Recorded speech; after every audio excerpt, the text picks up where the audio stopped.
안녕하세요. 오늘 저녁에 있을 그 수요일 성경 공부, 그거 미리 좀 준비해 보려고요. 창세기 24장에서 50장, 그러니까 이삭, 야곱, 요셉 이야기죠. 보내주신 자료 보면서 이 인물들 삶을 통해 하나님의 그 큰 그림, 구속사라고 하죠. 이게 어떻게 펼쳐지는지, 같이 한번 따라가 보면 좋겠습니다. 오늘 예습 잘해두면 저녁 성경 공부 때 더 깊이 나눌 수 있겠죠?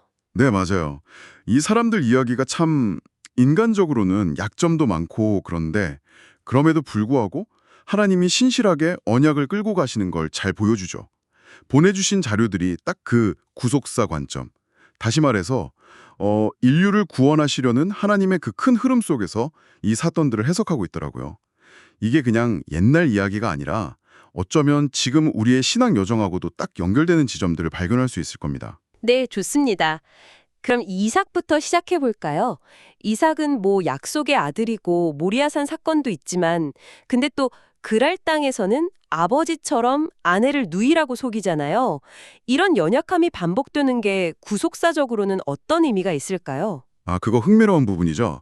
그러니까 언약의 계승자들이 뭐 완벽해서가 아니라 부족함에도 불구하고 하나님의 은혜 아래 또 보호 아래 있다는 걸 보여주는 것 같아요. 그리고 더 중요한 건 제 생각엔 그 블레셋 사람들이랑 우물 가지고 다툴 때 태도예요. 창세기 26장이죠. 뭐 에색, 신나, 이름부터가 다툼, 대적함 이런 뜻인데 거기서 계속 싸우기보다는 인내하고 양보하잖아요. 아, 맞아요. 그랬더니 하나님께서 르호봇, 그러니까 넓은 곳이라는 축복을 주셨죠. 결국 당장 싸워서 이기는 것보다 하나님의 때를 기다리면서 인내하는 게 더 큰 복으로 이어질 수 있다. 뭐 이런 통찰을 얻게 되네요. 바로 그겁니다. 그리고 또 이삭이 에서를 축복하려고 했는데 결과적으로는 야곱이 축복을 받잖아요. 창세기 27장. 이것도 보면 인간의 어떤 계획이나 실수 이런 걸 넘어서는 하나님의 주권적인 계획이 있다는 걸 아주 명확하게 보여주는 거죠. 큰 자가 어린 자를 섬기리라는 그 예언이 결국 이루어지는 과정이고요. 네. 야곱으로 넘어가면 와, 이 사람은 정말 파란만장하죠. 팥죽 한 그릇에 장자권을 사고 아버지를 속여서 축복을 가로채고 방법은 분명 잘못됐는데 근데 또 에서가 장자 명분을 가볍게 여긴 거랑 다르게 야곱은 그 하나님의 복을 엄청나게 사모했다는 점 이게 좀 눈에 띄더라고요. 네, 그렇죠. 신분이나 자격보다는 그 하나님의 복, 은혜를 간절히 구하는 태도가 중요하다는 걸 보여주는 것 같아요. 그리고 야곱 인생에서 결정적인 전환점은 역시 그 야복강가 씨름이죠. 창세기 32장. 거기서 이제 야곱이 자기 힘이나 꾀로는 안 된다는 걸 진짜 처절하게 깨닫고 오직 하나님의 은혜만 붙드는 거죠. 이스라엘이라는 새 이름, 이게 하나님과 겨루어 이겼다는 뜻인데 그의 정체성이 완전히 바뀐 걸 상징하는 겁니다. 더는 속이는 야곱이 아니라 하나님과 씨름하며 은혜를 구하는 사람으로요. 아, 도망칠 때 베델에서 하나님이 약속해 주셨던 거랑 나중에 그 고생 다 하고 다시 베델로 돌아와서 제단 쌓는 모습? 이게 다 그 변화랑 언약 관계 회복을 보여주는 거군요. 맞습니다. 자, 그럼 이제 요셉 이야기로 가볼까요? 요셉은 아버지 편애 때문에 또 자기 꿈 이야기 때문에 형들한테 미움받아서 애굽에 팔려가잖아요. 정말 비극이죠. 근데 중요한 건 노예 생활할 때나 감옥에 있을 때나 그 최악의 상황에서도 하나님이 그와 함께 하셨다는 기록이 계속 나온다는 거예요. 정말 그렇죠. 그 보디바란에 유혹 뿌리칠 때 내가 어찌 이 큰 악을 행해서 하나님께 죄를 지으리이까 했던 말, 이게 그의 신앙을 딱 보여주는 것 같아요. 결국 그 고난의 시간들이 오히려 그를 애굽 총리로 만들었고요. 네.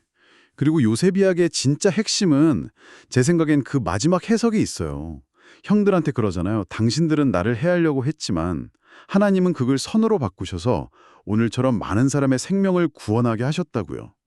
형들의 그 악한 계획조차도 하나님의 더 큰 구원 계획, 그러니까 기근에서 자기 백성을 구하시려는 그 계획의 도구가 되었다는 거죠. 와, 그러네요. 형들이 요셉 없애려고 했던 그 계획이 오히려 요셉의 꿈을 이루는 데 쓰인 셈이네요. 진짜 역설적입니다.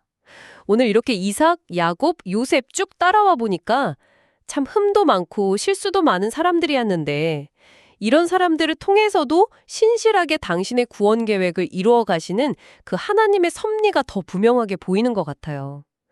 이 흐름을 알고 오늘 저녁 성경 공부 들어가면 훨씬 도움이 많이 될 것 같습니다. 네, 맞아요. 이 사람들 삶이 결국 우리에게 어떤 상황에서도, 정말 어떤 역경 속에서도 하나님의 약속 붙들고 믿음으로 가는 게 얼마나 중요한지 가르쳐주죠. 특히 요셉이 마지막에 유언 남길 때 하나님이 반드시 당신들을 돌보시고 약속의 땅으로 인도하실 거다 하면서 자기 뼈를 가지고 나가라고 하잖아요. 당장은 우리가 다 이해 못해도 하나님의 그 궁극적인 선하심이랑 인도하심을 믿는 거, 그 믿음이 우리에게도 필요하다는 걸 보여줍니다. 네, 오늘 나눈 이야기들이 저녁 성경 공부 시간에 더 깊은 통찰로 이어지는 좋은 디딤돌이 되면 좋겠습니다. 마지막으로 이 방송을 듣고 계신 당신께도 한번 이런 질문을 드려보고 싶네요. 혹시 이삭이나 야곱, 요셉처럼 당신 삶에서 정말 이해하기 어려웠던 고난이나 막 꼬인 것처럼 보였던 상황이 있었나요? 그런데 시간이 지나고 나서 돌아보니까 이게 예상치 못한 방식으로 나를 성장시켰구나, 혹은 이게 하나님의 선한 계획의 일부였구나 하고 느껴준 그런 순간이 있으셨는지요? 저녁 공부 시작하기 전에 한번 조용히 생각해 보시면 어떨까 싶습니다.